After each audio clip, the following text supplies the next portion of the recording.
At Metropole TVKE across all your social media platforms, 2146. That's your SMS line. I'm Kiage Simba on YouTube, on Twitter. Wow, on Twitter. Let's keep speaking about what it is for you on the last part of our show this morning. Now, most businesses have been affected over time, even besides the pandemic. Now, with most businesses providing services being the ones that move fast. How about non-perishable goods, the likes of clothes, cars that don't go bad? How do you invest in them during this pandemic and actually get good market for them? Now, to discuss this, we're joined by Alan Lawrence, an entrepreneur in new clothes. Alan, how are you doing, sir? Fine. Karibu sana to Metropole TV. Happy to have you around. Happy to be around too. I want to ask you a question, really. When we're talking about investing in new clothes in the country, would you say that your biggest competition would be second-hand clothes? Yeah, sure. How big is that challenge? It's not a big challenge as per se. It is how you package your business out there, because the market is already out there, and everyone, it depends on how you actually package your clothes out there and how people will relate with you. Also, your PR matters the most. Yes. Yeah. How would you say you package yourself? You're in an area that would like to think that it has a bigger competition. It's huge. How do you package yourself to really stand out? You know, for me, what works well for me is, you know, I understand people will always buy the container before they buy the content. Yes. In this case, how is your PR with your customers? How is your business like out there? Because people are not willing to buy things just easily. Is how you package it, like how are you attractive in your business when somebody shows up at your place? Yes, you can be marketing your things out there, but what will make someone come to your shop and buy from you? So that is where now I try to demystify, and by this I try to have these giveaway things. Whenever there is a promotion, at least offer something out there. And also the quality of the service, or the quality of the goods I offer. Yes. Yes. We've seen a lot of drives from the government to actually reduce the importation of mitumba into the country. As an entrepreneur in that space, do you say that the local textile industry, I mean your new clothes, and for entrepreneurs in your area like you, that you have a chance if we reduce that importation? Yeah, we have a chance. We have a chance, you know, if we as entrepreneurs, we can sit down with the government, even before we sit down with the government, at our own jurisdiction, what are we really doing? We need now to tell the government our actions by what we are offering out there, that people will be able to buy from us and they will be ready to enjoy services from us. So if we do so, the demand will become so high, the government will have no option. Yes. Yeah. Would you describe to me who your perfect customer is? Who's this guy who's going to, or lady who's going to go for new clothes in the country?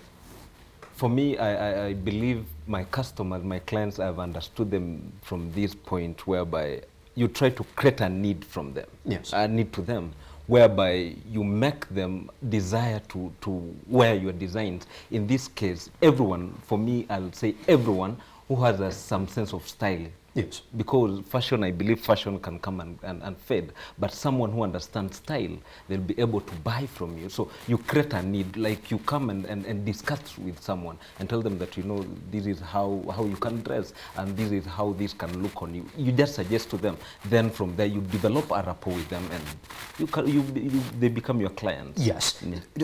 Talk to me about I will say the new apparel or clothes market in the country. Is it, would you say it's a strong market? It's a good market for somebody to go into? Yes, definitely. It's a strong market, but the competition is high. The competition actually is so high. That is when I'll go back again to say that it depends which kind of clothes are you selling. Like, have you understood your market? Have you understood your clients? So by that, when you enter into the market, bring something new. So the new uniqueness and the newness in the market will keep you on the cutting edge. Let's talk about exactly your area now. This is something that I don't have to buy today. I don't have to buy a new shirt today. Yeah. And I know that if I see it in your shop, or online, I might come back even 6 months to ask you whether that shirt is there. So I'm talking about the movability of these non-perishable goods. That are not necessarily essential per se. Exactly. If you say that. Yeah. How do you make sure that you move them fast? Because you need to at the end of the day, because you're in that business. But if you look at your environment is telling you, no, I don't need it right now. You don't need yes. it. So that is when we were just saying, you know, people out there, they are not ready to buy things. So it depends by you how you package this thing. Yes. It depends by you how you develop a rapport with these people. You create a need. As an entrepreneur, you create a need to these people.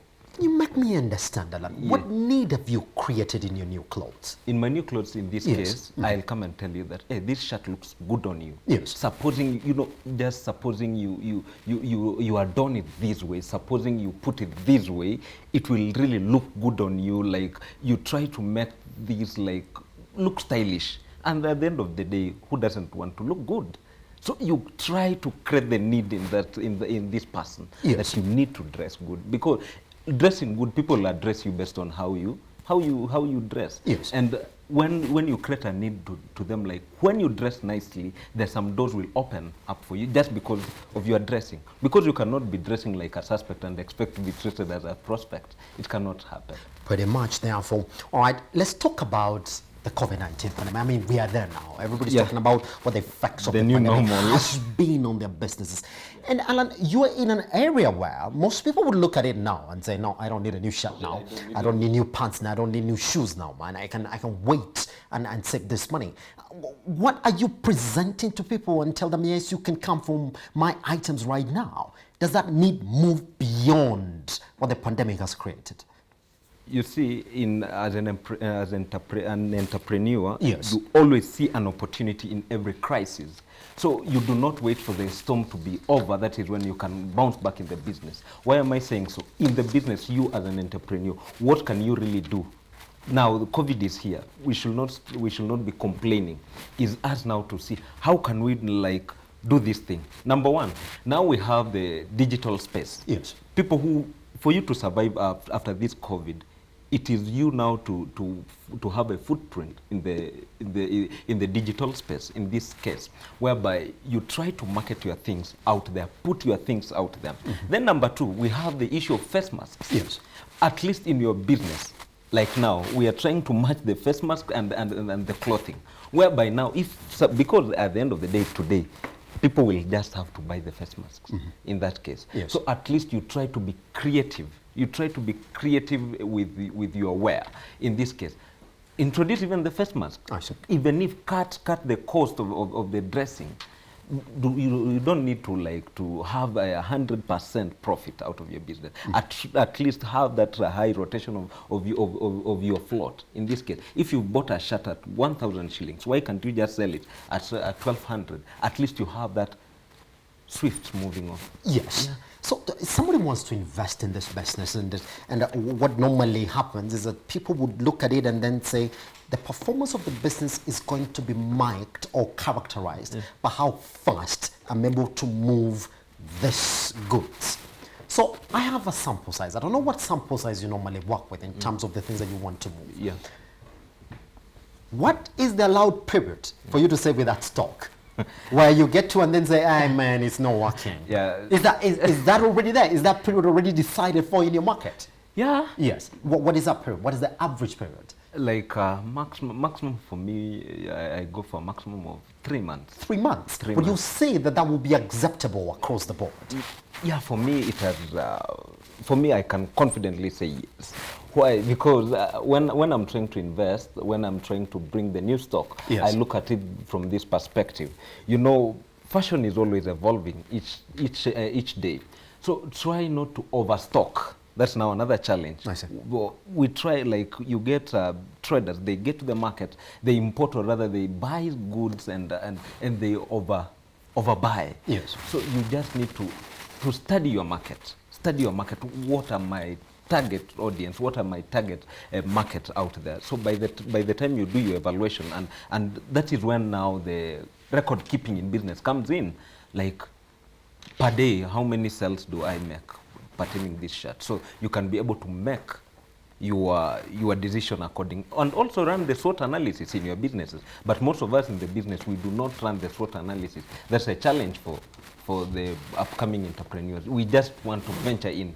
No, it can't work like that. Yes. At least you have to take calculated risks, because business is risks. And if you do not take risk, it's more even risky. So just take calculated risks and do your projections. Yes. Now, I also like to think that it's different when somebody says that I have customers and clients. And the clients, I would like to think that the people want to come back and talk to a person, and then you know their needs, therefore.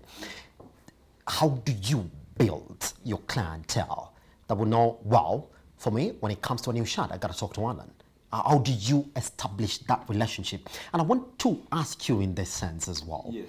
I'm asking you that because now most businesses are online. I mean, even when you really want to get to a lot of people, I just need to go online, and that's where the market is. So how do you give it a personal touch online when the rules about online transactions are already laid down now for you? For me, in my own experience, yes. Supposing you've ordered my commodity online, at least I'll come and understand what are your needs. Yes. Even if we have the communication. Communicate with your client. Are you satisfied? You know, the problem with us, we, like traders, the moment someone buys, we do not develop a rapport with them. Yes. We do not take time to understand what are their needs. That is when I'll keep on saying, at least understand somebody's need, then create a need again in them, that you know what, you need to keep on buying from us. You need to keep on doing this over and over.